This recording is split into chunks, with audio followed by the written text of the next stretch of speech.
ہیں عظیم الشان شرح مغفرت ہماری زندگی میں رب کریم نے ہمیں عطا فرمایا ہے۔ رب کریم کا یہ احسان عظیم ہے کہ ہم برکت کے عشرے سے، رحمت کے عشرے سے اب مغفرت کے عشرے میں جا رہے ہیں۔ مفتی صاحب جاننا چاہیں گے کیا ہمارے اس عشرے میں آنے سے جو برکتیں، جو رحمتیں اس سے پہلے عشرے میں تھیں، کیا وہ ختم ہو گئی ہیں؟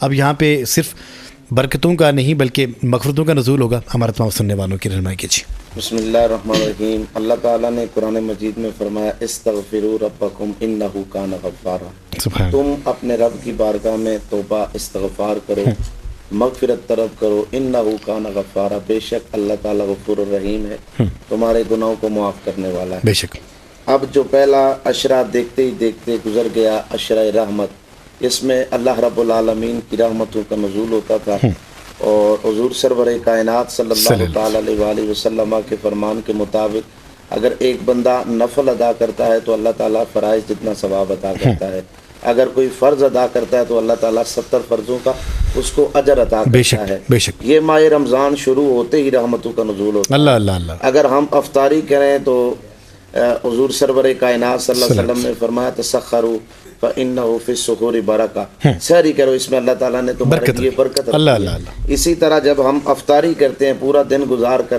افطاری کے وقت بھی اللہ تعالیٰ کی رحمتوں کا نزول ہوتا ہے، دعاؤں کی قبولیت کا نزول ہوتا ہے۔ اب پہلا عشرہ جو رحمت کا گزر جاتا ہے اس میں خاص اللہ تعالیٰ کی رحمت ہوتی ہے۔ اللہ اللہ۔ جو ہی جب عشرہ مغفرت شروع ہوتا ہے تو اللہ تعالیٰ فرماتا ہے اے میرے بندے مانگ مجھ سے، کیا مانگتا ہے میں تمہیں عطا کر دوں گا۔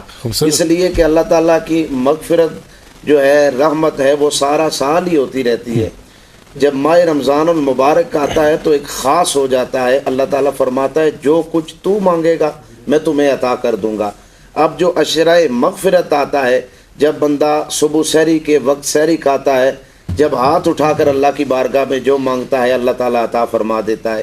اسی طرح نمازیں ادا کرتا ہے، اس کے بعد جب ہاتھ اٹھا کر اللہ کی بارگاہ میں جو مانگتا ہے اللہ تعالیٰ پوری فرما دیتا ہے۔ اسی طرح جب افطاری کا وقت ہوتا ہے یا قیام اللیل ہوتی ہے یا تراویح کے بعد جب بندہ ہاتھ اٹھا کر اللہ کی بارگاہ میں مانگتا ہے تو اللہ تعالیٰ خالی نہیں لوٹاتا بلکہ عطا کر دیتا۔ کیوں کہ اللہ تعالیٰ نے ایک تخصیص فرمائی ہے اس 10 دنوں میں جو عشرہ مغفرت ہوتا ہے، اس لیے کہ جب میرا بندہ مجھ سے استغفار یا مغفرت طلب کرے گا تو اللہ نے خود فرمایا انہ کان غفارا، بے شک میں ہی مغفرت عطا کرنے والا ہوں۔ تو اس میں یہ ہے کہ پہلے رمضان سے لے کر آخری رمضان تک اللہ کی رحمتوں، اللہ کی مغفرتوں، اور آخری جو جہنم سے آزادی کا عشرہ ہے، یہ جو تسلسل ہے اللہ کی رحمتوں اور برکتوں کا، یہ جاری و ساری رہتا ہے۔ تو اس میں کوئی بھی لمحہ جو ہوتا ایسا ہے نہیں ہوتا کہ جس میں برکتیں قیمتی نہ ہوتا ہوں، ہے۔ رحمتیں نہیں ہوتی کہ جب اس کی چاند رات آتی ہے شوال کی، تو اس رات